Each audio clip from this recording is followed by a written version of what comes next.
Well, everybody, welcome back to an instant match reaction. Please make sure you stick around for this one, and we will see you on the debrief, which is beginning at 10 p.m. You don't want to miss this one. An absolutely sumptuous performance from the Whites from minute 0 to minute 90. Leeds United have there just put in the performance of the season. And why do you say that, Connor? Well, the first half was blistering. It was the level difference was so apparent that it was startling. I don't think you would get any other championship game where you see the level difference as much there. And Leeds United have gone down to the valleys. They've gone down to Wales, where historically, and we're trying not to work on history now because this is a new era, but historically, Leeds United have struggled in Wales. We've gone to Wales this season, scored 7 goals and conceded nil points. And it was absolutely exceptional tonight. The second half, I was a little bit nervy, but it was game management. It's another clean sheet with Ethan Ampadu. It's another clean sheet with Joe Rodon at the back. Rodon was just an absolute monster. And let me take you through the tale of Archie Gray's season and how it's developing from level to level to level. I'm going to say the genius of the lad at his age, the confidence, the guile, the arrogance. And this is why I compare him to Jude Bellingham. Jude Bellingham had a lot of this at a young age. And this is why I'm talking about Archie in the same breath as this guy, because I feel like this guy's trajectory, he's pulling out 8 out of 10s every single match in the championship in his debut season.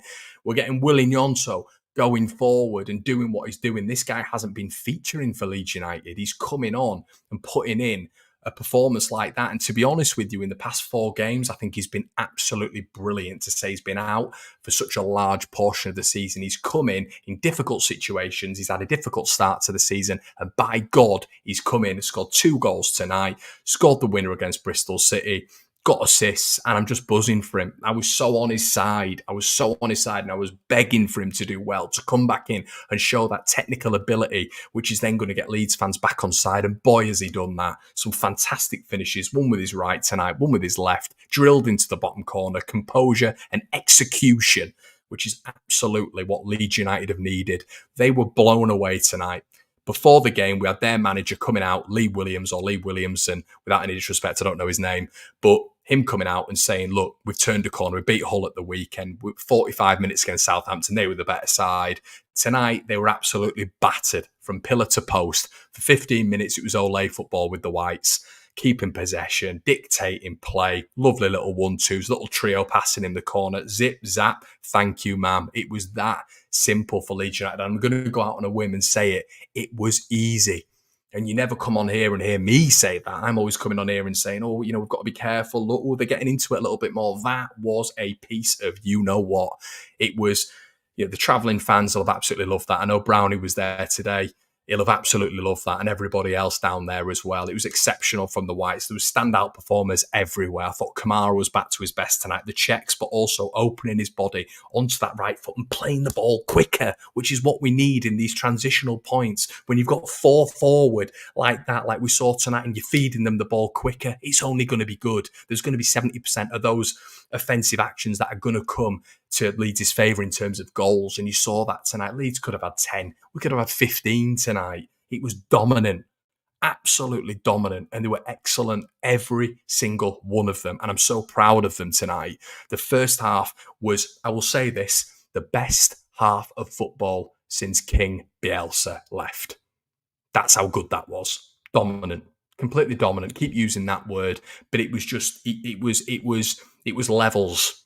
And I think that's the first time we've really properly seen Leeds United in top gear this season. I'll say that. I know people are going to quote Leicester, they're going to quote Cardiff for me, that first half, in terms of every single player, man to man, been 8 out of 10 plus. I don't think there's been a better performance than that since Marcelo Bielsa left the club in terms of a first half performance, a first 45. I haven't seen it anyway. It was under pressure. We were good. The pressure on their back four was excellent, and the recovery was superb as well. When Leeds were out of position, the fitness levels, we just looked like on a different plane to those lads, those Swansea lads tonight. And it's no disrespect to them, but the beauty of this as well is Leeds have climbed into the top 2. Southampton, what did we say last week? I said, and we all said, this is going to be the beginning of their tough games. The 13th of February, we all earmarked. We're not talking about Rotherham at home anymore. We're not talking about your Huddersfields and your Blackburns. It's Bristol City away. Then you've got West Bromwich Albion away. How about 2 tough away games on the bounce? Southampton, for in my opinion, the first time in a long time, without any disrespect, they've had it. They've come up against the Bristol City side tonight. They've not scored a goal and they've been absolutely battered pillar to post by Bristol City. We went down there to Bristol City around 2 weeks ago and with a much better team and won 1-0 and kept a clean sheet down there. Mentality, a strong mentality, another clean sheet for the Whites, and that could be a turn tonight. Can we cling on to that second spot? Can we just keep going? Can that momentum keep going? Can we keep the 9 out of 11 wins? Can we turn that into 10 in 12, 11 in 13? Can Leeds United keep the streak going? Talking about streaks, Bristol City, WWE reference, the Brock Lesnar to the Southampton being the Undertaker, cease and sort of disrupted when it comes to a streak, battered. Absolutely brilliant stuff tonight, everybody. There's loads of comments coming in. Great day for Leeds United. As good as our front line, our Gruev deserves a special mention. I agree, mate. 7-goal swing against Southampton. We play like that in every game from now till May. We'll not drop a point. Magnificent. It's scary to think how much Leeds are in levels of most teams. Gruev is elite level. Yeah, I mean, we're not. Look at all of you talking about Gruev. We've not even spoken about Gruev. He was just brilliant. Those balls that I'm talking to you guys about, opening his body, and I know I keep saying it all the time, but opening your body and spraying those passes. When Leeds have got such an expansive network up front, when we've got such an expansive and brilliant front four, you getting the ball on your back foot, opening your body and spraying those balls, it really reminds you of a certain someone in a previous era, doesn't it? And that from Gruev tonight, he was the conductor, he was the orchestrator, he was the man who was pinpointing absolutely everything for a pinpoint perfect Leeds United. He was excellent. And I just wanted to mention Glenn Kamara in there, but it's probably getting a little bit boring now we're mentioning Gruev. It really is. We saw a junior Firpo performance, and I know you guys might think I'm being a little bit harsh here. I've been his biggest fan. I thought he was a little bit off it in that second half. First half, he was very, very good. Illan Meslier looks a little bit more assured, and what I am liking about Meslier is, look, sometimes he's palming them out and I hate that. I want him to catch the ball. I want him to command his box a little bit more. But what tests a good goalkeeper right now is when you are facing nothing and then you are called into action. Edison, Alisson, prime examples of it. Tonight he was called into action one time where he had to save in his near post. It wasn't a brilliant save, but he had to be on it. And his distribution tonight largely was decent, was really, really decent, apart from one mishap that I saw. But aside from that, across the pitch, they just couldn't touch us. And this is aside Matt Grimes, Jay Fulton, Ben Cabango, Nathan Wood, Josh Timon, who we were interested in. Rushworth, decent young keeper. This is not a bad team. I know they are underperforming right now, but let's hark our minds back to the first half at Ellen Road where we couldn't touch the ball. On that night, we won that game with quality, with individual quality. We were excellent. But Leeds have learned from that. Things have changed since that. Strauch's out the side. Ampadu's come in. Has to be said, another excellent game from Ethan Ampadu tonight. What else has happened? Gruev's come into the fold. Gnonto's come into the fold ahead of Dan James, obviously with Dan James's injury. But you've had changes within the side, and we've improved again. What I like about this Leeds United side right now as well, everybody, is something that we have to focus on. We're going long. It's all I was calling for so long for us to go long. Why? Because we bypass a press. But teams are that nervous now about us playing that long ball. They're dropping 5 yards. So it's brilliant for Leeds because now we can bring it out from the back as well. You're not getting teams pressing Leeds as much anymore because we're exposing their press with the ball over the top, and they're terrified. They are terrified about us playing that ball over the top. And a big, big, big component of that has been Ilya Gruev playing those balls over the top, which I believe has been instructed by Daniel Farke. And then you get in the opposition strikers, you get in the opposition midfielders, and sometimes defenders at points turning around and going, oh, we have Gnonto, Somerville, Rutter and Bamford Perot all behind us. But let's also not take away from the fact that this evening, Patrick Bamford was brought out as injured. He was brought out as injured. That really, really mixes up your offensive structure. It mixes up the framework going forward. We're all had a bit of an intake of breath there and thought, oh, bloody hell. But then you look at it, and you think to yourself, and I've just seen a late consolation for Southampton. Yeah, it looks like they're going to get a penalty and probably knock it in. Shout out to everybody in the comments. Um, but you look at it and you think to yourself, the quality, it's scary. The quality that we have is scary. You look at the end there, and I've just taught you through, I should say, 3 changes that we've made since we last played Swansea. What I'll then hark you to as well is just the players that we brought off the bench there. Matteo Joseph, he was on everything.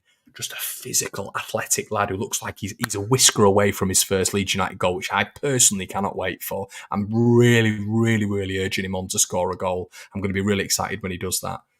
On top of that, you're getting Joe Gelhardt come on, who with Matteo Joseph was very, very decent against Plymouth.